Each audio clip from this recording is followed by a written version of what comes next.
The Reggae Star Factor family presents a night for lovers. This will be a live broadcast. The link, Reggae Star Factor Facebook, Reggae Star Factor YouTube. The date, the 2nd of April 2021.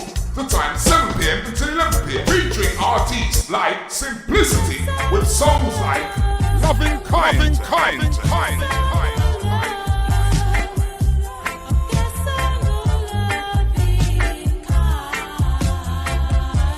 Also featuring artists like Tasha and Makeda with songs like Oh my God.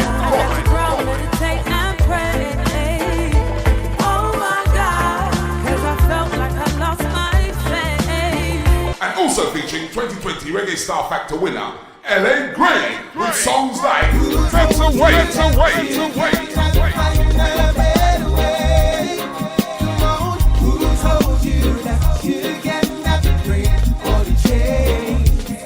Also featuring two legendary guest artists, Winston Reedy and Vivian Jones with songs like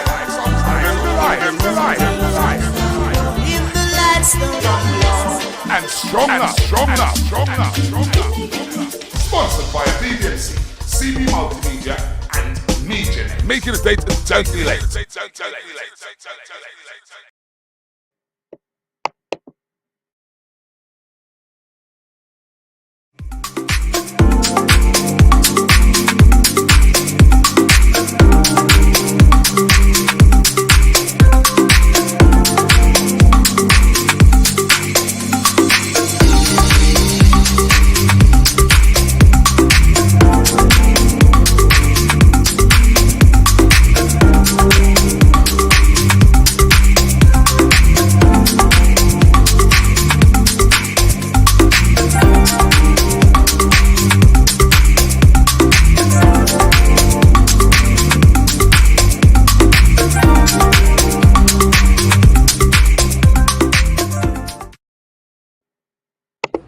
It's our birthday. Yes, we are celebrating the first birthday of the After Dark show. Can you believe it? Well, we are having a Zoom party on Saturday, the 10th of April 2021. And you are cordially invited to celebrate the After Dark show's first birthday. It will take place on Zoom and you will have a full night of entertainment. There'll be live DJs, live entertainment, raffles and even a competition. So join us at the After Dark first birthday party. Tickets are available on Eventbrite. There are some free tickets, so go to Eventbrite right now and get your ticket, and we'll see you there.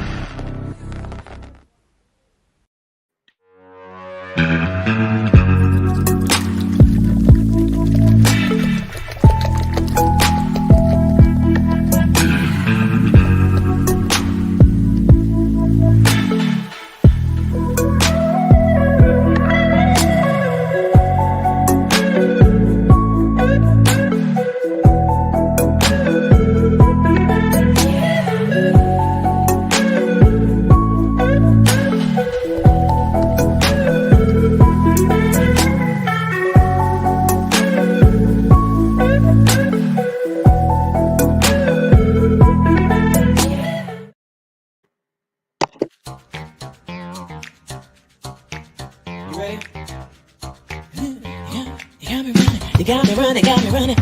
Shake it, baby. Raise your hands up. Raise them up.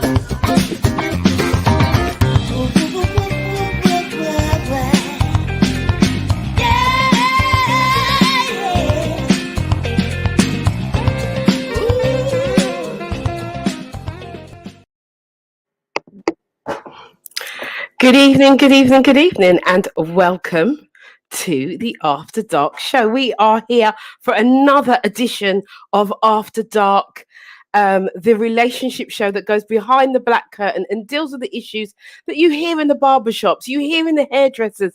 You may hear or talk with these issues when you're with your friends, but no one really wants to talk about them and really dig deep into these issues. So we decided that we're going to do it. So tonight, we have a great show lined up for you. But before I go into tonight, I want to remind you, as you would have seen at the beginning of the show on the advert, we have our first anniversary party coming up. And I want to tell you that it is actually a fundraiser.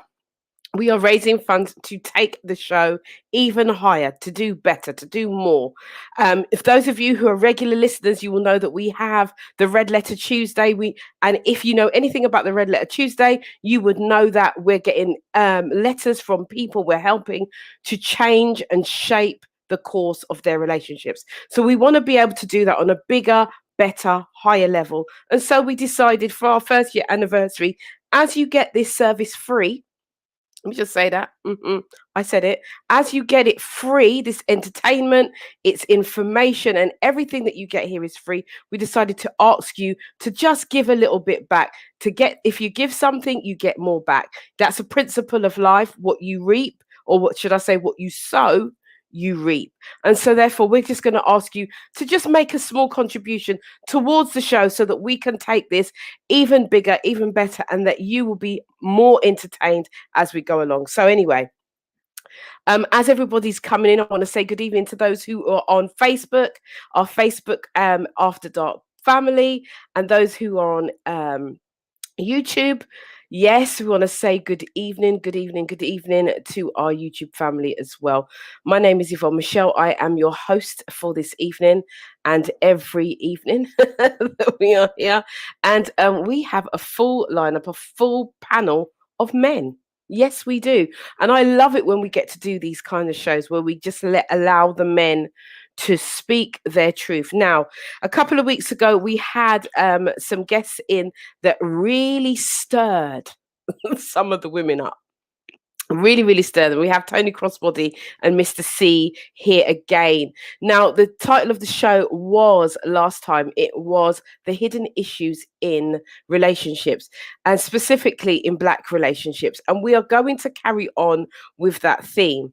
But I do want to say this. I want to just make mention, because it would be remiss of me to not mention the sad and untimely death of Sarah Everard, and also Princess Blessing.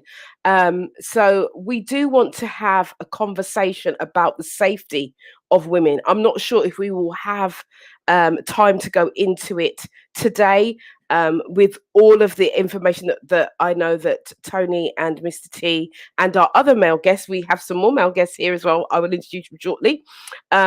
But I do want to make this statement to say that we will be covering this, and how safe are women, and what do men think that they can do to help, and also what responsibility can women take for themselves for their own safety. But for now, without further ado, I'm going to introduce our guest. Now, we do have a new panel member today, a young man who I met over Facebook, who wrote a lovely poem, Why I Love Black Women. And it resonated with me so much that I contacted him and asked him to come on the show. And you will see much more of him. His name is Gorden Johnson. So I'm just going to bring Gorden in to the room so we can find out a little bit about Gorden, and then we will move on the show. Good evening, Gorden. How are you? I'm very well, thank you, Michelle. Good. Thank you so much for agreeing to being on the show. We had a conversation a little bit earlier, and I know that you've got a lot to say. Yeah, so it's going to be... So, Gorden, just tell everyone that's listening, because, you're new to the show, just give a little synopsis of who you are, what you do, and then we'll call in the other guys as well. Yeah, my name is Gorden Johnson. I'm a man that likes to give to the community. I'm a relationship coach, a life coach, former teacher, and training social worker. And I've done a lot. I've done a lot of studies. So, quite versed in what we're going to talk about today. And I'm passionate about it. I think it's good. We have a community platform that Misha's providing here today, that we can connect and talk our real truths. You may stir people, you may provoke people, but we need these platforms, as I said to Misha earlier, so we can converse and we can move forward. But converse forward, agree, disagree, but move forward. Absolutely. That's my ethos. Absolutely. Thank you for joining us tonight, Gordon. I'm going to bring in our other guest now. I'm going to bring in Mr. Tony Crossbody. Hello, Hey, hello, Mr. Crossbody. How you doing? Are you good? Yep, good. Good evening, viewers. Nice to see you guys again. Hello, Good. Gordon. How you doing, sir? Yeah, greetings, Tony. Nice to make your acquaintance. Yeah, likewise, sir. Hi, Yvonne. How you doing? I'm wonderful, good. you know. I'm wonderful. As always. I'm always wonderful. Of course you are. Right. Okay, so it's good to see you, Tony. I'm going to bring in Mr. C. Hey, sir. How you doing? I'm good, thank you. I'm good. I just tried to see how much roses and flowers you have at the back of your day, man. Oh, there's 2 and 2 on each. That's 4. Yeah. You're doing good, man. You're doing good. Yes, You're doing yes. good. Yes. You know, you see how the women them are doing good, guys. You know, our background is just pure plain wall and everything. She got flowers, she got candles, she got flip chart and everything. Yeah. This is the office, you see. This is how it goes. This is my office. this is the workspace. It's got to be as comfortable as possible so I can get the best out of myself in terms of work. You're looking wonderful as always, Yvonne. And good evening to you, gentlemen. Gordon, Tony, big up yourselves, man. Yeah, good Thank evening, you, sir. Yes, sir. Thank you so much. Greet. Right. So is there anyone else in the green room? Do we have anyone else in the green room? Here he is. Hello, Mr. Theo. How you doing? You are on mute. Good evening, gentlemen. Good evening, everyone. Good evening, sir. Good evening, sir. Good evening, sir. How you, Mr. C? All right, bro. I'm blessed, my bro. Good to see you, man. And you, sir. And you. Okay. So we have, as you can see, we have a female panel tonight. Now, 2 weeks ago, we had a show with Mr. C and Tony Crossbody. And let me clear my throat. Because when it started, the women were getting really upset. So I'm going to make a disclaimer tonight. The men are going to speak their truth. The men are going to speak their truth. We're giving the men this platform. One of the things that was said is that men don't have the platform. They don't have the space to say what they need to say and to be free enough to say. So, ladies, I'm going to ask you to listen. Yeah? And I want you to listen to learn. Not listen to respond. It's not about responding today, because you will have your chance to respond on the chat, for one, and two, the female panel will be coming in next week. We've got a full panel of females next week. So I want to allow the men to be able to speak their truth. Now, we were talking about the hidden issues in relationships, specifically Black relationships last time. And we did come to kind of like an agreement that we need to really forgive and move on. However, there are some things that we were not able to talk about in that show. So tonight, the aim of the show is to give you this platform to speak your truths, and there might be a little bit of interjection to me to just keep steer the show in the right direction. But I really want you guys to be open, to be honest, and talk your truth. This is your platform. This is your night. And it's International Women's Month. And I think that the women need to hear from the men, because we don't hear from the men often enough, I think.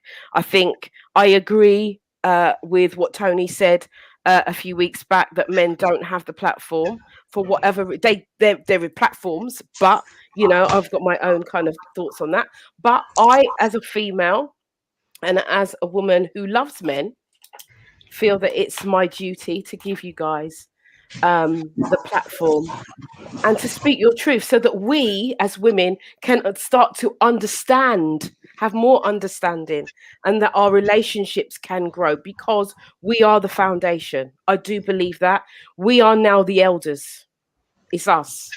The seniors are there, but they are nearer to their journey to the next part of life.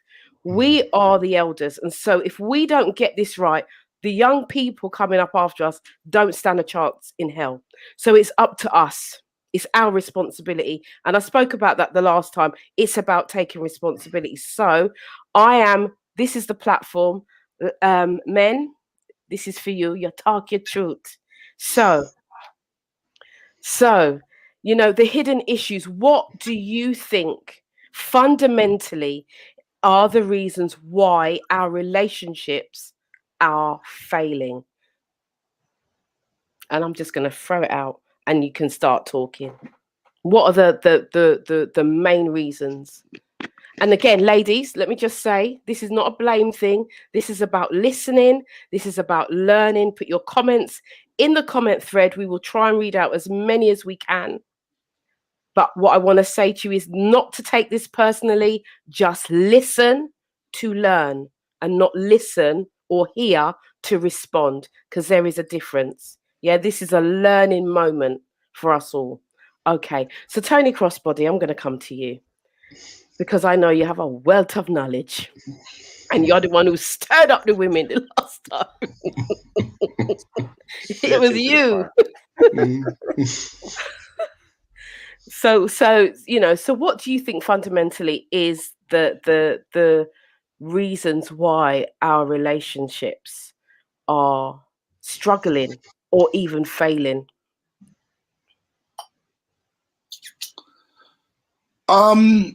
Well, it's very simple in a sentence, but very complicated in detail. Basically, men and women are not playing their roles. So men are not being men with the responsibility that it takes to be a man, and women are not being women.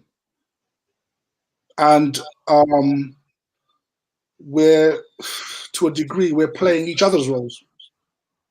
So if this was like a race on an athletics track, we're sometimes running in each other's lane. So you can't run your race. So in a sentence, that's pretty much what the problem is. Last time I came, I did speak about the agendas that are running throughout the Western world, which affects the Black community. And I did focus on the women, but only because I wanted to let women know that they were not free from accusation. That although we had been, as men, been taking 40 years of accusations for things we have done, and many of us have acknowledged that, women have not come forward and put their hands up for what they have done wrong. So I wanted to highlight that, so that once we both parties recognize where they went wrong, we can now sit down and talk about moving forward. But there will be no moving forward if both parties don't recognize the part that they have played in the demise of Black relationships.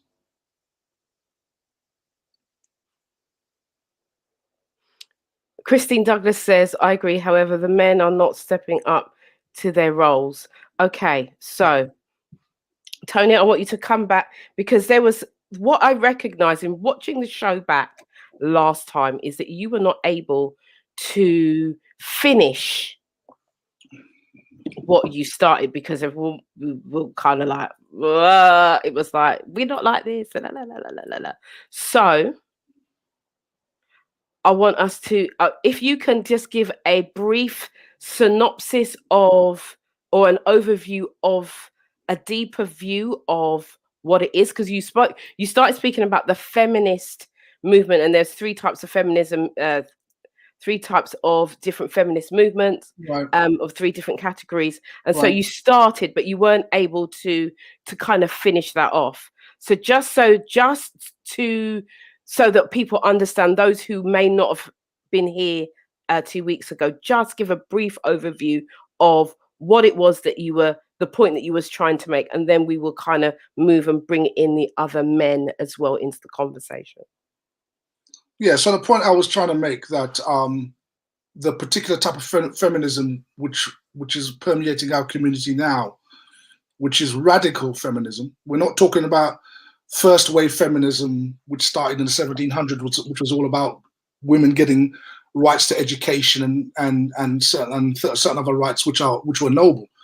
We're talking about radical feminism, which has come in since the 60s, which has basically told women that they are just like men. They can have sex without consequence like men. That males are redundant. The destruction of the patriarchy, i.e., male guidance, male in the household, male headship. We can do away with that. Women can basically do things on their own. You don't need to listen to a man. So this has worked destructively towards black relationships. We know that many black men have failed in terms of staying at their post with their families and so forth and so on. And a lot of us have to acknowledge that we've been criminal to that effect. But I don't think that women actually recognized the parts that they have played. So I made the point 2 weeks ago why, okay, black men have had many affairs outside of their marriage or outside their relationships, but who have they been having these affairs with, right? So it's other black women. A lot of them who know that this black man is married. Some of them are having affairs with him right now as we speak, 10 years in. So what my point was this, is that women can't say butter doesn't melt in their mouth. There are many things that both men and women do which are destructive, right? And which has an impact not only on our children, but also on our grandchildren. And so while we see our kids now who are in their 20s and 30s, some of them having the very same problems we're having right now, which is can't find nobody, can't get married, multiple children, and so from different partners. So my problem is not my problem here, but my issue is that both men and women need to sit down together and discuss the way forward, as opposed to spending 40 years, let's go around in a circle, just finger pointing. So radical feminism, from a female point of view, and the attitudes that come along with that, has been part of the problem as far as the women are concerned.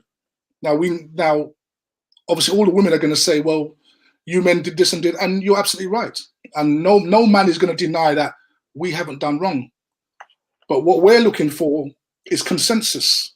And why I didn't finish my presentation last week, because there was no point, because we got to a point where you said, Yvonne, well, we need to stop blaming each other and come to an agreement that men and women have all done something wrong. So there was no need for me to batter women anymore across their head for things that they had done, right? It was just perfect. It was perfectly timed for me to stop right where we were.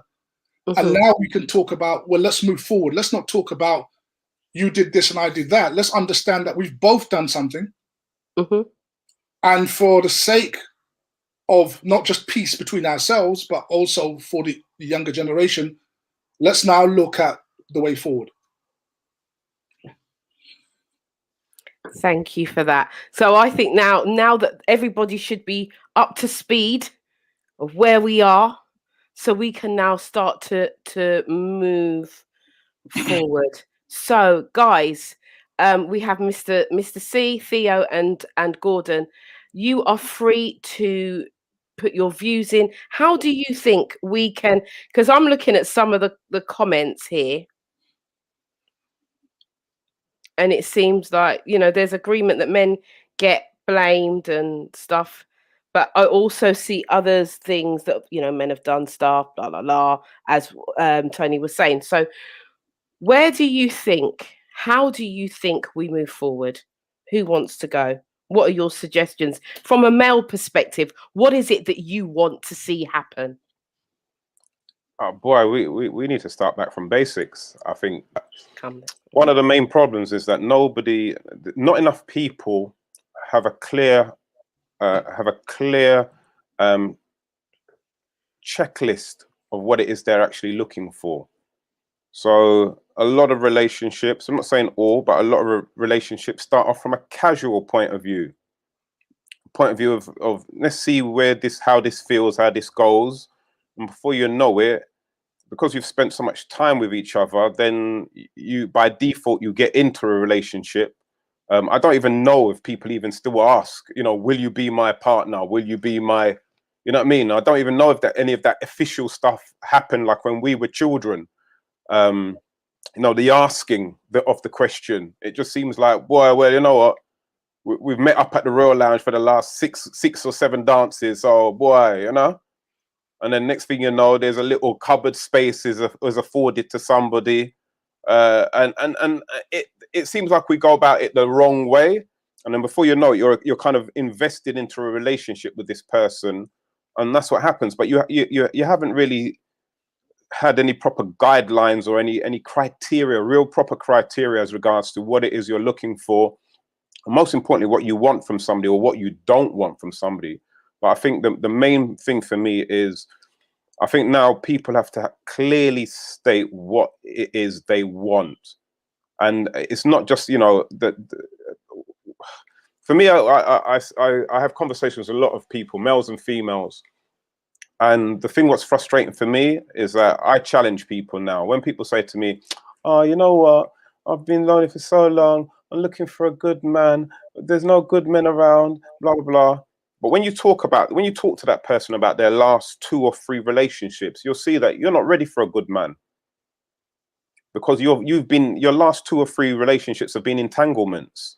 So it shows that you have lesser standards. I don't want to say no standards. You have lesser standards. You have less criteria as regards to what you're looking for. And because you haven't got anything specific what you want,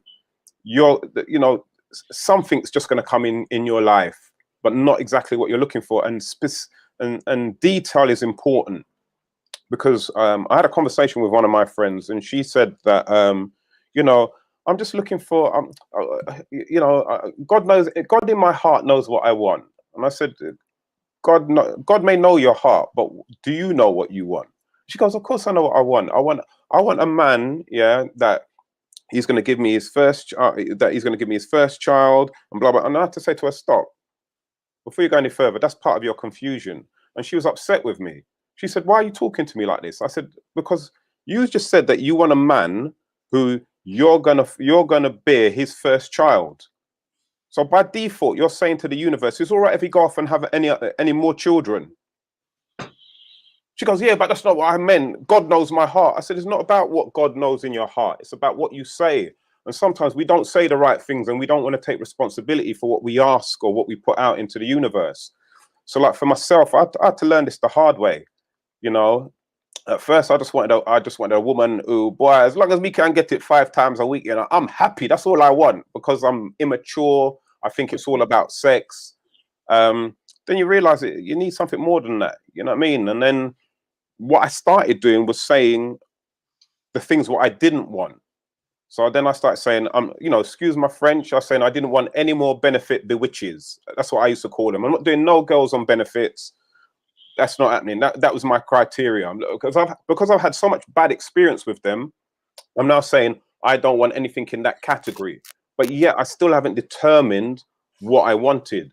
So I would end up in a relationship where, a girl, she wouldn't be God-fearing. It's not going to work for me and you. I'm not going to get married in a registry office. You have to have God in your heart. So, but I never put that out as a criteria. So I wasted relationships with women who didn't have God in their heart, because it wasn't part of my criteria. So again, it's things like, is their family stable? Do they understand the importance of family? There's so many questions that we really have to ask and put in front of ourselves before we put it on other people. And I don't think enough people are doing that. And again, I'm going to come back to, what is your definition of love, and the good and the bad in that? What are you willing to do, and what are you not willing to experience? And I think that's the starting place where, for me, that's where it has to be. Okay, thank you for that, Mr. C. Guys, don't be shy. Come in and speak your truth, how you see it. I'm here to facilitate. So this is your conversation. Misha? Yeah, Gordon, do you want to go?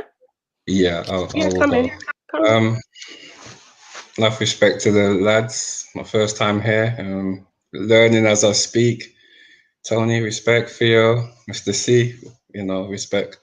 I'm going to pick up a little bit of what Mr. C said, 2 or 3 things he's kind of said, and it really solidified with me. our ancestral plane. We've lost contact with that.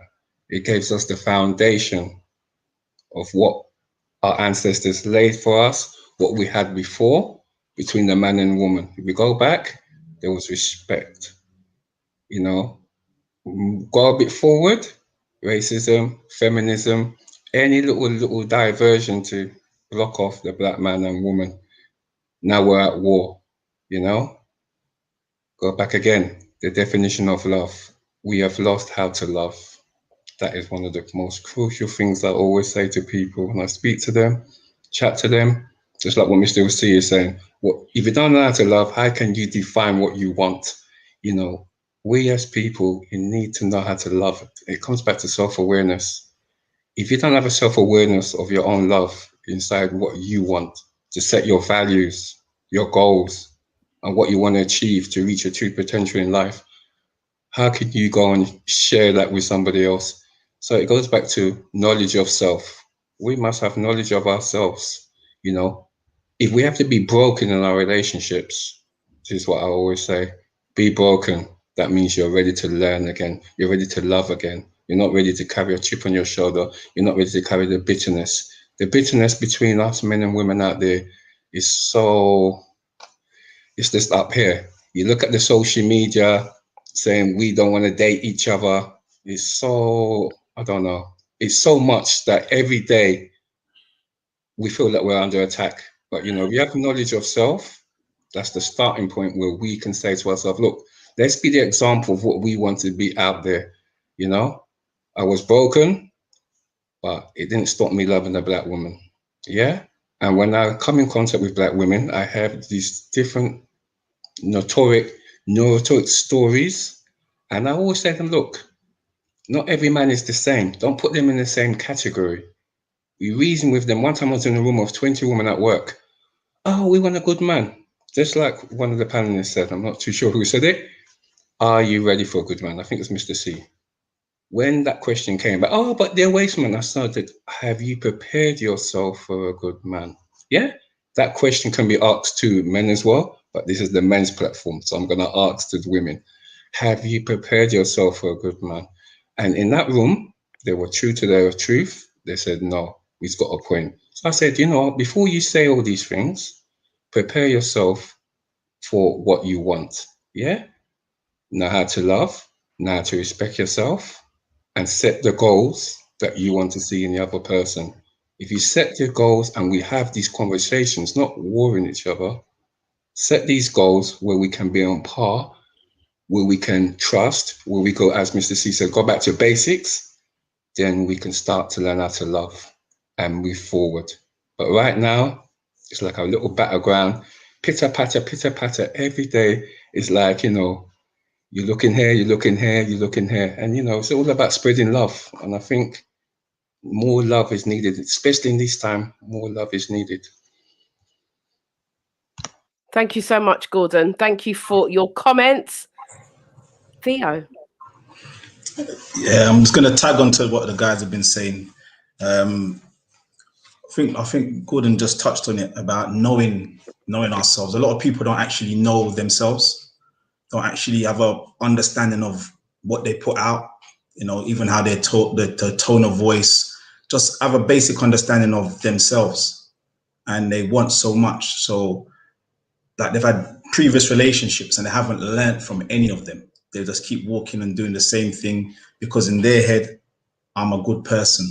I think it was Mr. C saying, almost saying, I've got God in my heart, but you're not demonstrating God's love in your mannerisms. You're just saying, I've got God in my heart. It's okay, it's been in your heart, but what about expressing it out?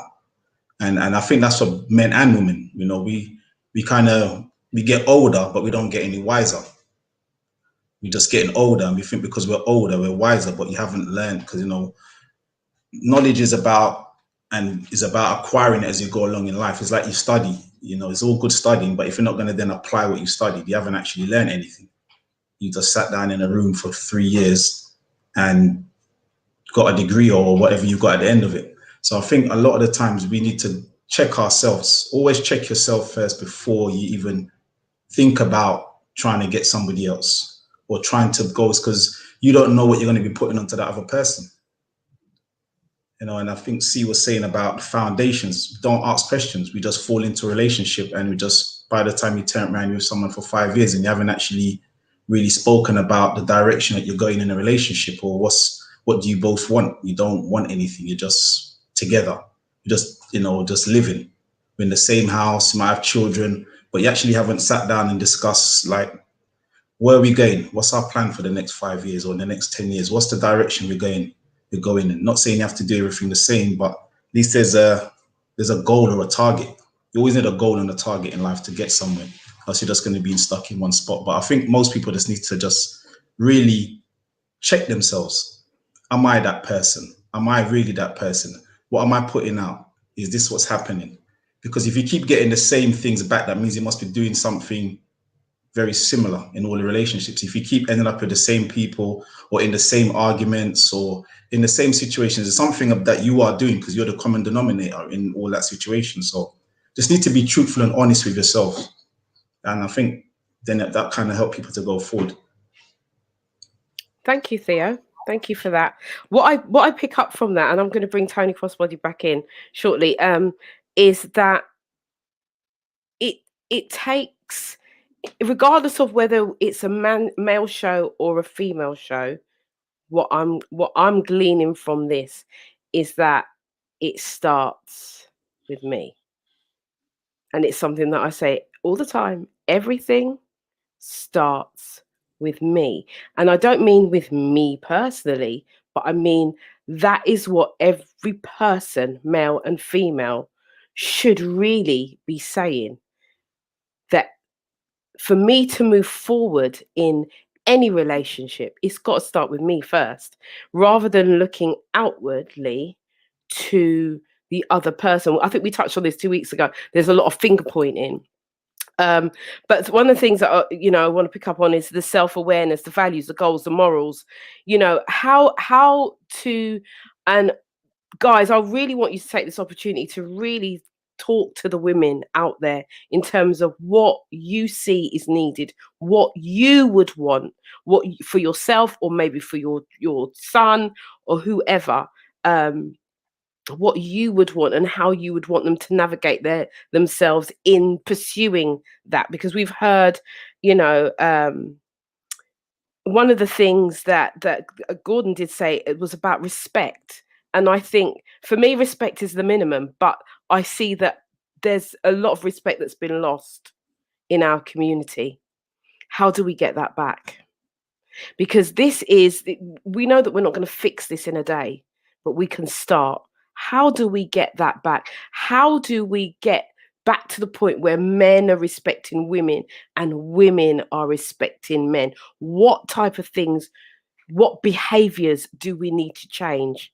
What mindsets do we need to change? We need to get specific. I don't know who, I think it was Mr. C that said, be specific about what you want. But if we don't know what we want, we will never be able to get it or strive towards it. So what is needed right now? So those are my questions to you. And I'm going to, before I bring in Tony, sorry. There's quite a few comments here. Zora is saying, Mr. C, love your approach in terms of your deep connection with the divine and spirit. The law of attraction is at play. Birds of a feather flock together. Natural Mystic says, love is a verb, a doing word. Know how to love yourself, and this will allow you to be loved and the ability to give love. But I wanted some of the comments from the men, because this is a man's show, so I want the men to be talking. Tony Cox says, criminalization of the black male, rise of independent woman syndrome. I'm not quite sure. But Carl Perkins says, because values in society have changed and the black men have been treated much more harshly by every element of the establishment, from school to the grave. These are the comments that are coming in. Tony Crossbody, I'm going to bring you back in. Yeah, so take into consideration all the other brothers' points. I think I made this point a couple of weeks ago, and I'll make it again. I think one of the things that are lacking in our community between men and women are two things. First of all, self-awareness, and secondly, humility. So the ability to look at oneself for what we truly are. And a lot of us, if we're honest, we are products of dysfunctional households. Many of our parents were dysfunctional to a lesser or greater degree. And what we learned about love, we learned from them. So with regard to that, we've taken some of our parents' attitudes as models for relationships. Some of us grew up in single parent households where we never saw a father and a mother hold hands or kiss or embrace. And some of us struggle with that when we get into relationships, for example, holding our woman's hand or the woman holding your hand, because it's something very, very strange to us. So this comes from the kind of upbringing we've had, and we've never gone to a school of love. We've sort of just learned on the job, right? And most of the learning that we've done on the job has been terrible. And we've not come to understand the way we operate, the way we think. We don't even really know what our own personal values are. That's why we end up even choosing people who have the wrong values to us, just because they're attractive. Their attractiveness overrides our personal values. So we date such an individual only to realize later on, oh, this person's not my type. But had we known ourselves and understood our values and understand the levels of perhaps how broken we were and what issues we had, and perhaps even tried to work on them, which many of us do not, we go into relationships like a hurricane and a whirlwind, destroying other people's lives sometimes, right? Quite literally. And then moving on without ever having to learn about where we went wrong. So whenever if you go on a date with someone and you're sitting across the table and you're talking about previous relationships, the person is always like to say, oh, well, oh, that one he was there for, they cheated. Oh, this one played around. This one slapped me around. But you rarely ever hear people say, well, to be honest with you, I was really in the wrong place. I was quite broken and I didn't know it. I just wanted to be loved. I wanted someone to love me. And this was the first person I felt would love me. But in hindsight, the way I acted due to the fact that I was broken meant that I couldn't love them. And then eventually it all fell apart. People really take, they really sort of take accountability for themselves and the things they do. And this is what blaming does. Blaming basically focuses the attention on the other person and it removes it from yourself. And so if you start off like that, if you start off with a lack of self-awareness and a lack of humility, well, you're going to do that right throughout any relationship you go into, and you're never going to change. And the results of your relationships are always going to be the same. So where do we start? We start from within ourselves, being honest and saying, look, I grew up in a one-parent household. My mother was very dominant, and I didn't like something, and I had a lot of beatings, or my mum or my dad used to call me names, and I'm still playing those negative tapes in my head. And, I had to get away from home early. And then I found this person because I thought they would love me and I would move in with them. And then it was all a mess from there. I think that's where it starts. It starts with that honesty. Forget, the men and women thing for a second. Let's go back to the basics. The basic is you. So how did you grow up?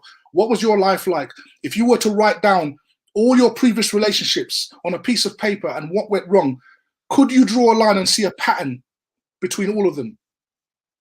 Because that common denominator is you. Can I just interject right there?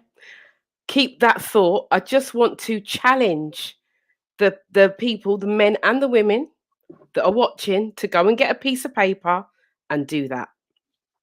Because this is a teachable moment. This is a learning moment. Get a piece of paper, write down all of and some you might even forget some. You might forget a few.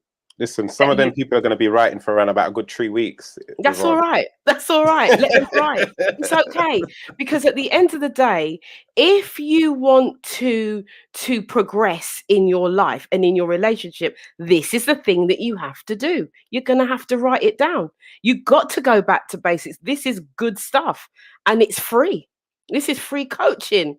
Hey, Okay, so I'm challenging those who do want to be in a relationship. Those of you who don't want to be in a relationship, you don't have to do a thing. But those of you who really want to be in a relationship and you really want to meet the person that you want to be your life partner, I'm challenging you right now, get a piece of paper and start writing down and see if there is any correlation between each relationship, what makes them the same, because there will be a pattern. There will be. There will be.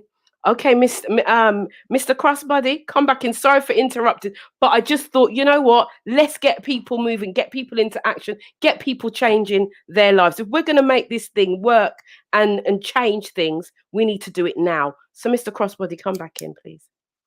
Yeah, I don't want to take up too much time because I know the other guys have got some points to make. But essentially this, look, you are the common denominator in all your relationships. That's where you've got to start. Don't start at these people that you can't stand no more and you can't stand their guts and all. Start with yourself. Because a lot of times, the truth is we don't love ourselves as much as we should. A lot of us are playing negative tapes from our parents, from our childhood, that our parents called us dumb, stupid. You look like your dad, your head big like him, nothing's ever going to come out of you. We hear, or your dad say some things about your mum in describing you as a child. And we still have a lot of that playing in our heads. And that does a lot to destroy our self-esteem. So when we become adults, we want to try and regain that self-esteem, but we can't do it through our parents because either they're passed away or we can't talk to them anymore about it. So we now seek it in relationships. So now this person is now responsible for our self-esteem. This person's responsible for lifting us up. But it's really starts within. I mean, there's that song, that famous song that came out years ago, George Benson, The Greatest Love of All, is when you found that love inside of you, right? You found that love inside of me, that love for yourself, not an overconfident, braggadocious, arrogant love. No, a proper love, a respect for yourself. See, when you respect yourself, there are things that you will not tolerate.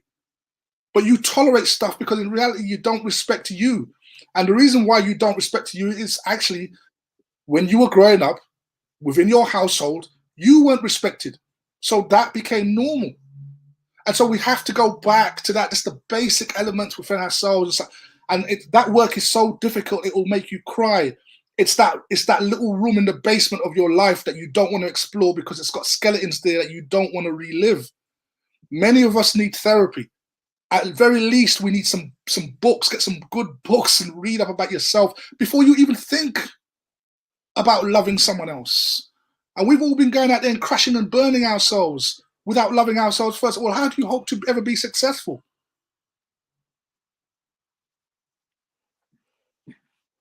Thank you so much. Tony, you're preaching tonight, you know. I'm just loving this show. This is very much up my street. So who wants to, guys, just don't be shy. Just come in when you want to come in. As you see the gap, just come in. Yeah, Misha. Yeah, Gordon, go for it. Yes. Respect Tony for that, you know. We just, the guys, it's just a connection of everything, our truths, but it's a connection if we look at it, you know, pure truth. And, you know, just laying it back to the ladies, you know, I mentioned before, unbrokenness. That's where it starts. Before this, we'll talk about self-love, but we need to recognize the pieces of the brokenness within our hearts. Yeah? Sometimes we're broken to 5, 6 different places. We need to understand the characteristics of the brokenness. Then we can self-heal together. Because, you know, some of us say, okay, we're healed. But the moment we get into another relationship or another testing situation, that bit that's not healed starts to play back on us. And we start the patterns, yeah, which can start taking you back to a situation where you was before. So, you know, it's important that we understand the brokenness. Once we can understand the brokenness in our hearts, then we can start healing, you know, asking the question, are we ready? Are we ready? If you want to be single, stay single. Single, heal, get yourself ready. And if you want to be a committed to man, be committed. It's not about games. I see too much games being played out there. And a lot of people are getting hurt, you know, and they're saying they're afraid to commit because of the games. And we really have to address this issue of the games in our society, between the man and woman. But first for ourselves, we need to know, you know, what is our destiny? Where do we want to go? You know, what do we want out of life? You know, these are all different kind of things. Where God is there, but we still need to have that personal desire. It should be in our DNA as men to heal our women. If we can heal our women, we have to show them, set that example, and then when the woman come on next week, there should be women out there who want to doing the same. That's the way forward. You know, we're in the dark. We need to hold hands, create that light, and start coming together. You know, this is the right time. You know, this is the time that we should look forward to our ancestors, but also look to what we're doing now. You can have so much money, but still have evil in your heart. You know, you could have enough materialism and still be an ugly person. You know, love, Very, very true. you know, peace, harmony. You can't buy that. And if you get that in your relationship, that's a beautiful relationship. And that's where we should be all heading. You know, I love all the messages of the guy. Thank you, Misha, for this platform and the people. I've been reading all the comments. Love is the key. If there's any comments that stand out to you, you can also in your comment read them out and address it. There was there was a question from Natural Mystic about who taught you. I'm hoping that you can bring that back up. Asking the question for the panel: who taught you to be men or even husbands? Do we need a rite of passage for boys and girls to guide them into adulthood and healthy relationships? Who wants to take that question? I'll say something quick. Sorry, guys, I'll just say something quick on that. I think, you know, it goes back to what I was saying about brokenness. Once we can live our truth, we've got to heal our pain. Yeah. And once we come from that, you know, our relationships, just like the lads have been saying in different forms, they are teachers. We can look to our ancestors, but we've got to know what the enemy out there is playing. Heal our wounds, understand the games that are out there, the pitfalls that they set for the black man and black woman, and then start shining the light and going forward. That's the teachers. We teach ourselves. We don't need, you know, EastEnders, all these blind date business and all them kind of thing out there. It starts with us. Let us be the positive lights, you know. If we see our woman, compliment them, because sometimes I hear enough women, they look beautiful and they feel that they're not beautiful. The basic steps, let's compliment each other. You know, even the good morning in the morning, sometimes the woman will look like you're crazy, but you can say it, and at least you've said it, it's out there. It's a positive step. These are little things that we can start doing to create that harmony that we want between us again. Okay, thanks for that. Thanks for that, Gordon. I think I'm not. Tony Cox is saying rites of passage for boys is so important. Guys, does anyone else want to come in from that question? Is anybody? Because you know, I think it's I think it's a very important question. This so-called rites of passage is an important thing for both men and women. But what we need to do, we need to. There's two things I want to touch on, because when things go funny in a relationship, what happens is that people become fearful, and because of the, you know, somebody said it in the comments, because of the fear, that's what makes you kind of settle for less, i.e. like what Tony was saying, you don't have respect for yourself because of that fear of what's happened in the relationship. You've come out of it. Again, the ego is involved in that. Is because, you know, to your friends and family, you'll portray your relationship in such a way that when things go bad, you feel now that's a reflection of you. So you try your best to keep it going together, to say that, you know, I'm in it, because you don't want to be single again. And the most important thing is about, we have to learn to just accept some simple things in life. And once you do that, you're going to find you're going to get a peace. And I'll explain it to you this way. I've been in quite a few relationships, and I always say that I'm fortunate enough to have been in love many times. And I look at that as a blessing. I don't look at my past relationships as I'm hearing myself back in my ears. Somebody's It's mic is me. on. It's me. Okay, sorry. So I don't look at it as being painful experiences. I look at that each single one of them was a lovely lesson, and it was a blessing, and I appreciate I appreciate the love, number one.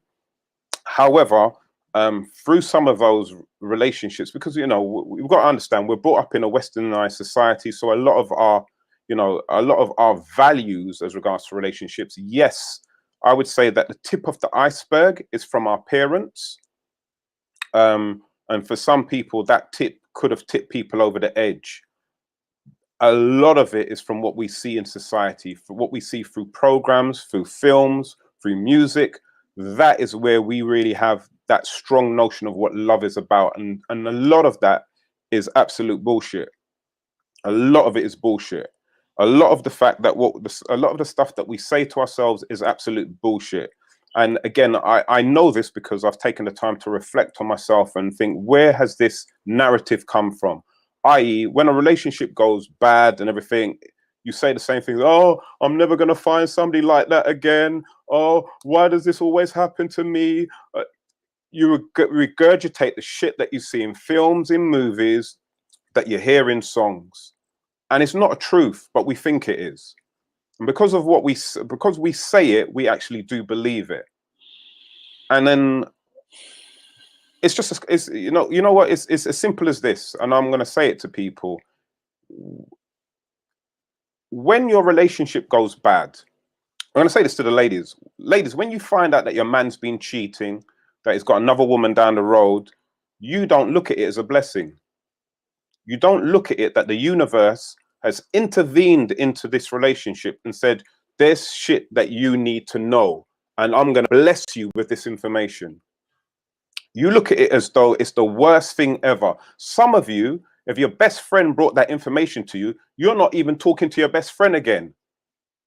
And your best friend has brought a blessing to you. But because you can't deal with the hurt and the pain, why? Because you're still believing this westernized society concept that love is all about glory and beauty and Mills and Boons and Disney princesses, and you believe in all that bullshit. So, like, for myself, I could be in a fully involved, loved up relationship, and if I found out something about my missus, which was there was a bit of infidelity or whatever, I can honestly say to you, I'll be upset for around about 2 days maximum. And then I will start to say, you know what? The universe has blessed me with this information. Now I have two choices once the universe has blessed me with this information. Is that I can say to that person, I found out this information. I found out it to be true. Thank you so much. We've had a beautiful journey together, and cut. I think you ladies call it block and delete. Yeah. But too many of you are blocking, deleting, and repeating. So you can block and delete. Put that person out your life. I've got this little thing where I can say to myself, you know what? Let me evaluate the whole relationship. Let me see if there's any other kind of mitigating circumstances why this person has probably slipped. Let's have a conversation. And from there, I've got more information now to move forward with. A lot of us don't want to have that honest conversation and actually see blessings for what they are, blessings. So for me, I don't carry any of that pain. If I came in and my missus was in bed with her next man, I'd be hurt, I'd be upset. But within 2 days later, I'll count that as a blessing and move on with my life. So that's number one, that we've got to learn to deal with hurt realistically and also truth. I've seen too many people in relationships 10 years, 7 years, and they'll say, oh, you know what? I've wasted 10 years of my life. I've wasted 7 years of my life. How many years has this guy been cheating on you for? Oh, well, the first 9 years, it was wonderful. So, all right, so for the last 5 months, that's when he's been cheating. So you haven't wasted 10 years. You've had 9 glorious years. But it's the narratives what people feed to themselves. So number one, let's learn to deal with her and understand that sometimes when this information comes to you, it is a blessing. Yeah, you're getting information where you now can make a decision and a reevaluation of the situation that you're in, whether to confront it, put up again some criteria to it, and move forward together or apart. Yeah, I learned that from one of my previous partners. She found out something about me, and as far as she was concerned, this is not acceptable for her, and I had to learn the hard way with it. I had to learn the hard way.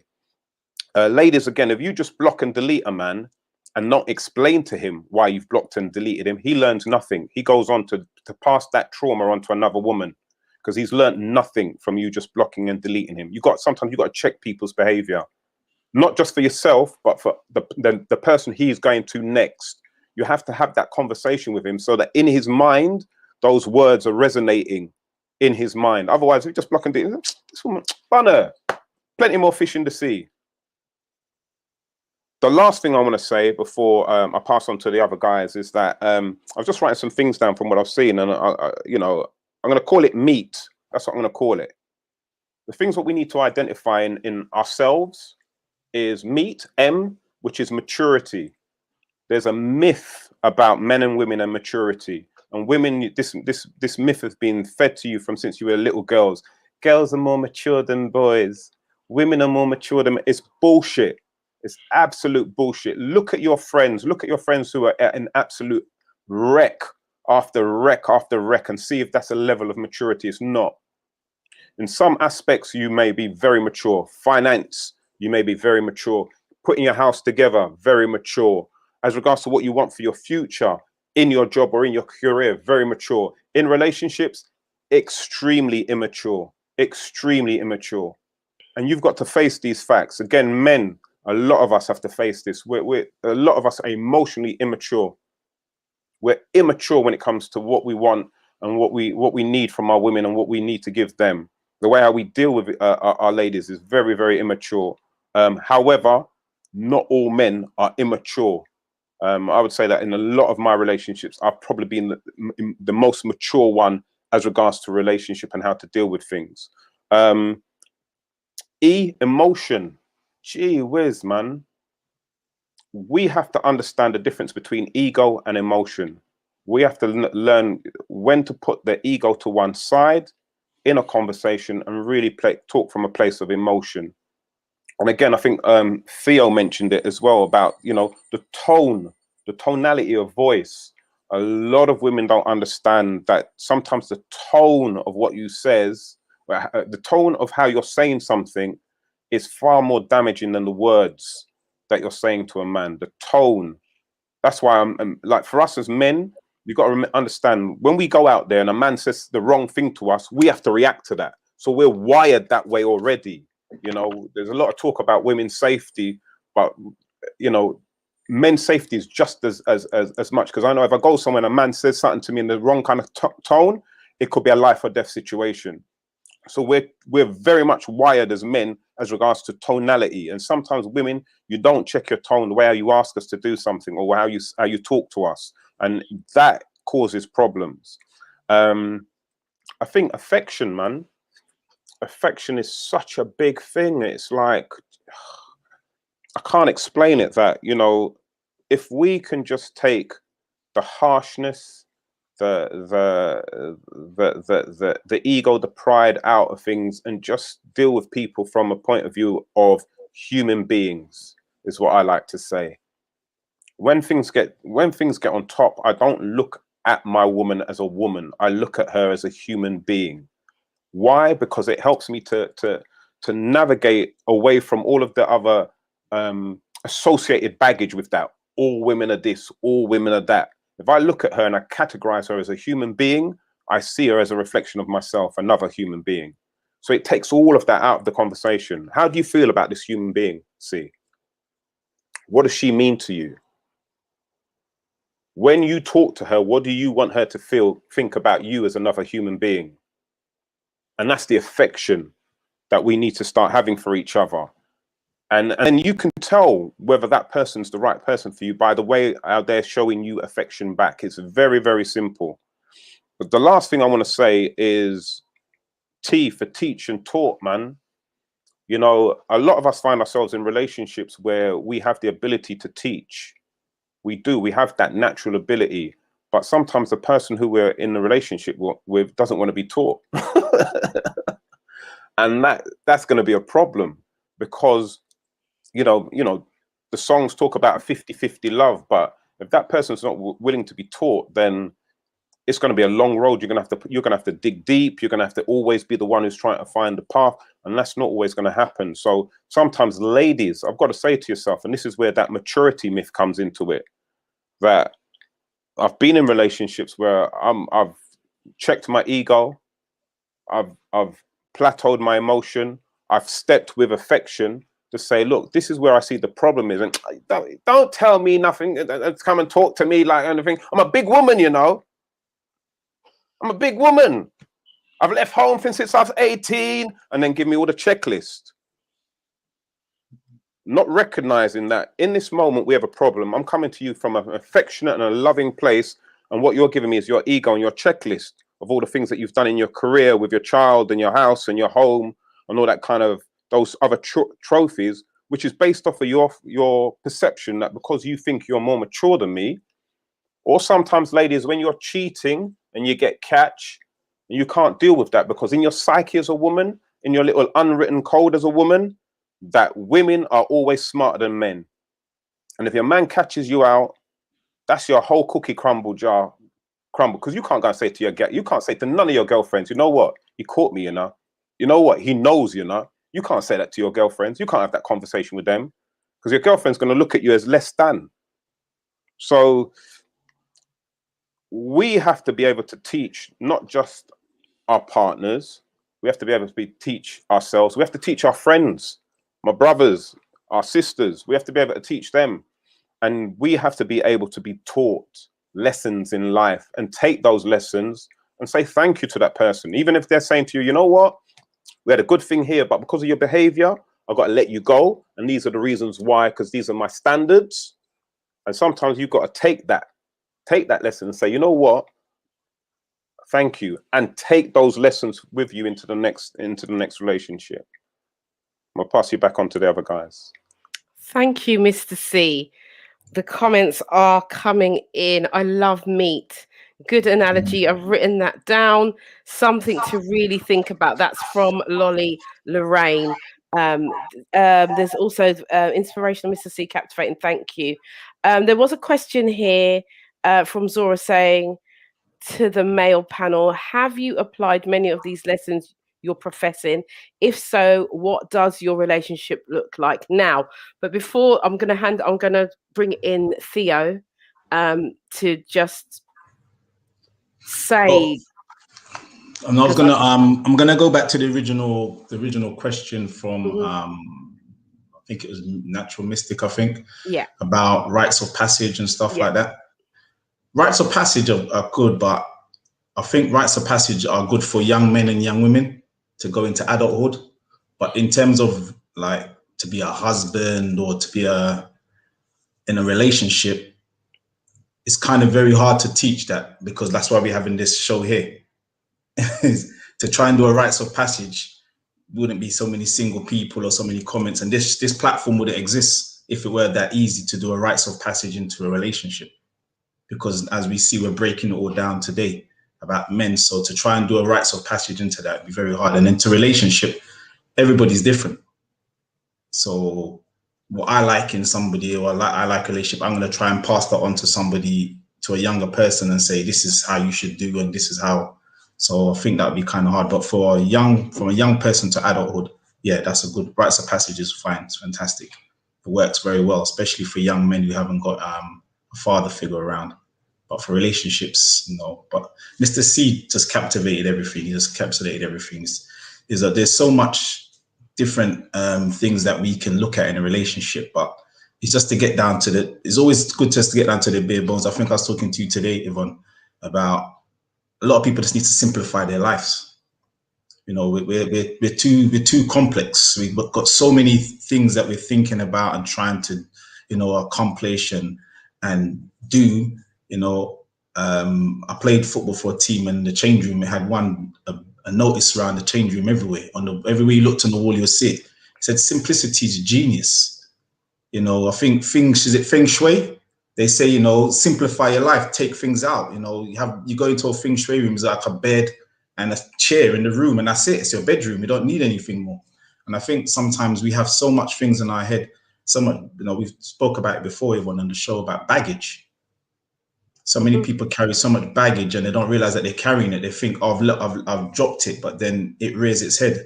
And because they haven't checked themselves and reevaluated themselves of the last relationship, they haven't realized that that baggage comes out. And especially, you know, the tone, and as Mr. C said, the tone of a voice, it can get men.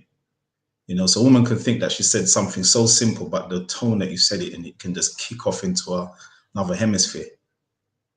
You know, so yeah, we just need to just simplify, strip back ourselves and really be honest and open and honest with yourselves. That's the most important thing. Be open and honest with yourself. If you can't be open and honest with yourself, you can't be open and honest with anybody else, because you don't know how to do it.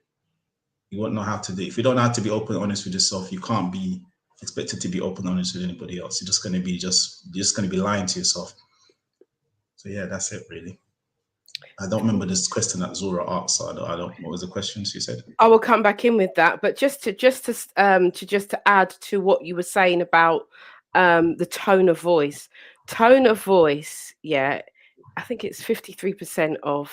No, it's 30%. Is it 30%? 60% is 60% is body language, 30% is tone, and 10% is what you say. Yeah. In communication, yeah.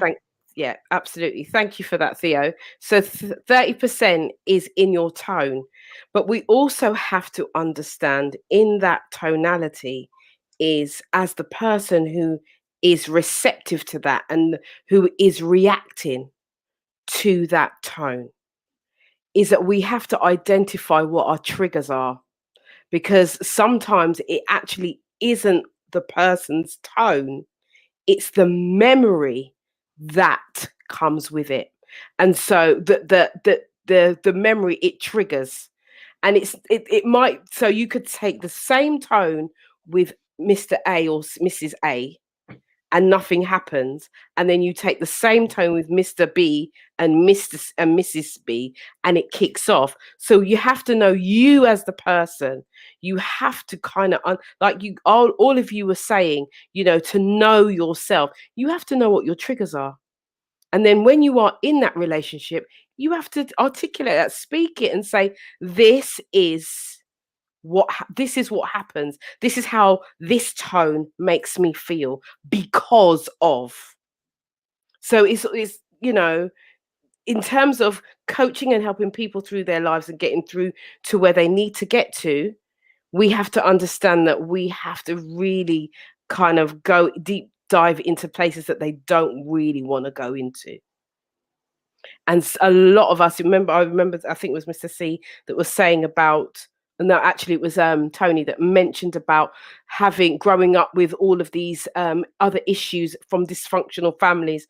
And sometimes we don't even know, because some people don't know themselves. They don't actually know what or why they behave in the way that they do. And it is because something has happened, a traumatic experience has happened in the past. It hasn't been dealt with. It's been swept under the carpet. And when they hear a tone, it brings them back to that time. And that time instills fear. Because that is fear, that why we react in those ways anyway. It's a fearful state. And then once that happens, then all hell kicks off. So I just want to add that in. Check your triggers, know your triggers, know yourself, know yourself. JJ Soul Queen says, tone of voice is not what you say, it's the way that you say it. Similar context to tone of voice. Yeah, absolutely. Having a sarcastic tone, a condescending tone. Absolutely. So the question that was for the panel again from Zora Johnson was, have you applied many of these lessons you're professing? If so, what does your relationship look like now? Let me answer that, please. Yes, go for it. Yeah, go. Yeah. So since I teach about and I mentor young black boys. So around the age of 14, 15, and we talk about relationships and values and this sort of thing. So I teach about agendas, and I shared some of that a couple of weeks ago when I talked about radical feminism and the mentality that a lot of women have picked up in our community as well as in other communities throughout the West, right? So knowing this as I do, how has it affected my life? Well, I tend to I'm able to spot radical feminists very easily, and I don't date them. I don't ask them out for a date or anything like that. Once I detect the radical feminism coming out of their mouth, which is usually the first place you can pick you can pick that out. So for me personally, what I teach and preach, I live by that. So I could immediately recognize that this woman has radical feminist tendencies, and I don't deal with her. And I mean, it doesn't mean I shun her. I like her. She's likable, but she can never be lovable to me. So that's how that applies to me. So answering Zora's question. Okay, thank you for that, Mr. I keep calling you Mr. C. I'm calling you Mr. C, and you're Mr. Crossbody. In response to Zora, yes, I try to. He's always trying. There's always room for improvement in terms of what we're saying here. There's always room for improvement because life's about learning. You're never the complete package. You know, yesterday was yesterday. Today is a brand new day. So it's a brand new things are going to pop up today that you might have to learn something new about your partner because they're also evolving as well. I've been with my wife now for 18 years. So there's going to be always something evolving and moving because we're growing, you know. So we're not going to be the same. So yes, so you try to apply everything here. You know, you learn something. Okay, they don't like this. Last year that was fine. This year is a different thing. It's so, you know, it's always evolving. If you're the same person you are 18 years down the line in a relationship, something you haven't evolved. So yeah. So we try, Zora. We try. There's no perfect around here. Jordan, do you want to come in? Or either or, you come in. Gordon, sorry, go on. Yeah, you sure, Mr. C? Okay. Yeah, in relation to that last question, I think first it's a reflection of you. I think Theo just said it, you know, you evolve. And I've been in a relationship where I saw patterns of previous relationship where the woman compared me to I did an action. I may have just did something that brought this memory, as you said before, Michelle, and she reacted.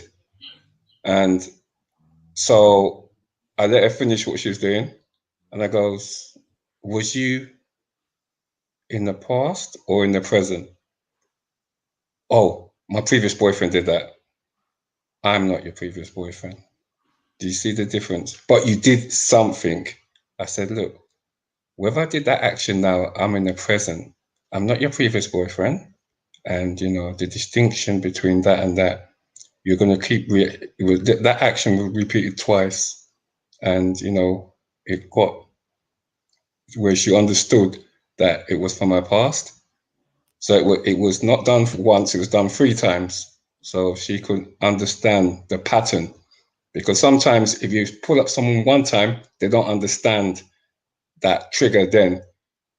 As you said, a pattern of 1, 2, 3, and make the distinction that was your previous boyfriend, not now. I think Mr. C touched on it as well. So I think that's something that as men, we can teach our women. I try to do that with the young men I mentor, myself, be a living example. And just as I talked about, shining the light through the darkness. You know, when we're in this place of darkness, we repeat patterns. But when we break these patterns, it could be a generational curse. It could be something from your family. We start shining the lights. I think a lot of us also repeat stuff that our family have done. You've got to break away from your family sometimes and make your own patterns in your life for yourself. And you become yourself. Yes, you love your family, but part of being yourself is breaking the patterns that we have with our family. You can't truly be yourself if you're living your mom's dream, your dad's dream. It's got to be your dream. Yeah. And when you have that dream, then you can start teaching other people's the dreams that your dream that you want, not your family's. And I think a lot of us, we suffer from that syndrome, if you want to call it, that we live in our parents' dreams, not our dreams, you know? And I think it's important that we understand that. And that's, I think, a way forward that we can teach each other. Mr. C? Yeah, no, definitely, man. I think a lot of what I've said is part of my growth in relationships. So, you know, for each one has brought a new phase of understanding, a new level of being honest to myself, looking at, you know, my behavior, especially things of the past, you know, things like what, you know, as I said, you've got to really kind of take a good and deep look at yourself as regards to, why do you think the way you think? Where does it come from? Does it come from society, or does it come from your parents? You know, probably when I was younger, you know, I love women. Women is my weakness, man. I absolutely love on her. I love when I like cook food. Listen, as soon as we could run out from my mother's yard and go and live with a woman, boy, nothing sweetness, sir. However, along with that experience came with a lot of words and association. So that, you know, a lot of my friends were gallus. You know, you just thought that was something that men did. And so again, but when I looked at my father, he didn't fit any of that kind of descript. He didn't fit that at all. I've never heard rumor, talk, or mention of my dad with another woman at all. So from the day that I can remember seeing my father until the day he passed, I've only got recollection of my dad and my mum, no other woman. So for me, it was like, well, who are you then? Because you're not your father's child. You know what I mean? And that question kind of like made me have to think about, when I had my sons, how do I want them to think about me? So it kind of, it shaped my behavior as around my sons as well. Is that, you know, if you see me with a woman, I want you to know that that woman means something to me. She ain't no floozy. You're not going to see me with a different woman every 2 weeks. It's not going to happen. That's not going to be what you're going to see from me at all. So that was kind of like one thing. The other, again, is just about, as I said, just learning those lessons, man. You know, like one particular relationship I was in, very early, me and her had a beautiful understanding as regards to, we'd go to any rave in Ladbroke Grove. She would dance with man in front of me, I'd dance with woman in front of her. That's how we grow. That's how we rolled. When I got into relationships with other women and they expected that I must only dance with them, I was resistant to it. I was like, what are you talking about? What kind of flipping Mormon kind of lifestyle are you living? You expect me to go big dance and not dance with 5, 6? What's wrong with you? So I looked at it that there was something wrong with her. But what she was doing was letting me know her standards and what was acceptable to her or not. And because I was trying to resist against it, it became problematic for us. And so what happened was she made that an ultimatum, and that's what broke our relationship up, ultimately. And it took me probably around about another 2 or 3 more relationships after that for me to actually get that lesson, to learn that lesson, that for some women, they haven't reached that level of maturity yet where they know what is theirs, they know how to feel secure, and they don't care about the opinions of others. When somebody says, boy, I just saw your man dancing with some next girl, and to say to that girl, yeah, he was dancing with her. I know my man, it was just a dance.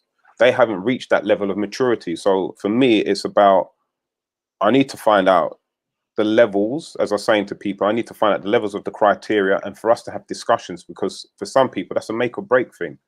Like, I can't go to R&P Caribbean Weekender and dance with one woman for the whole weekend. That is not going to happen with me. I'm playing. Are you the miniature thing selling just I'm playing.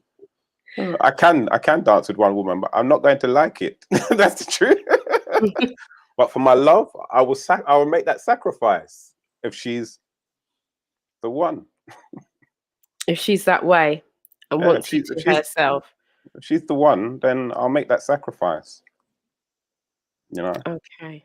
Yeah. Well, there was a question from Kim San Ram. Is Mr. C polyamorous, or is he practicing monogamy? There's a question for you. So poly who? Polyamorous. No, it's silk, darling. It's silk. This is silk. I don't wear polyester. No, this is silk. Silk and cotton. That's what I wear. No, dear. If I'm not in a relationship, I will live life good as a bachelor. But I will let people know that this is my situation. I don't believe in dipping and dipping and dipping and dipping. If I'm in a loving relationship, then that's me. My cup is full. Your cup is full. Is it running over though? Just thought I'd ask that, because you know the cup needs to be running over. Just saying. No. So, guys, if the cup is running over, that means you need to get a bigger cup. No, that's the essence of you, isn't it? If your cup's running over, there's more to give. Listen, guys, we are we've got a few more minutes left on the show. I didn't realize the time had gone so quickly, but we have been talking about the hidden issues in relationships, specifically towards black on black relationships. That's what we've been talking about. We've been talking about it from the men's perspective, and the men have dropped some gems tonight. They really have.